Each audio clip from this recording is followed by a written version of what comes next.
আওয়ামী লীগের কার্যক্রম সক্রিয় হতে পারে কিংবা দেখা যাচ্ছে নিষেধাজ্ঞা উঠে যেতে পারে। এটা নিয়ে আসলে সরকারের পক্ষ থেকে এখন পর্যন্ত কোনো নীতিগত সিদ্ধান্ত কিংবা আপনাদের মানে আপনাদের পক্ষ থেকে কোনো আলোচনা হয়েছে কিনা? এটা তো আদালতের ব্যাপার, আদালত যে সিদ্ধান্ত দেয় সেটাই মেনে নেব। আমরা বিভিন্ন মাধ্যমে যেটা জানতে পারছিলাম যে বিভিন্ন বাধা আসবে,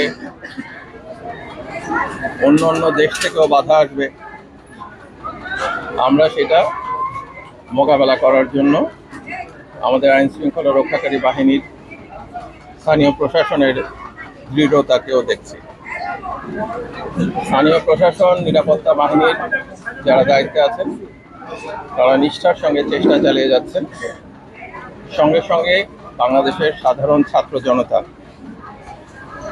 এই ধর্মীয় অনুষ্ঠানগুলো যেন সুষ্ঠুভাবে হয় সেই জন্য সহযোগিতা দিয়ে যাচ্ছে।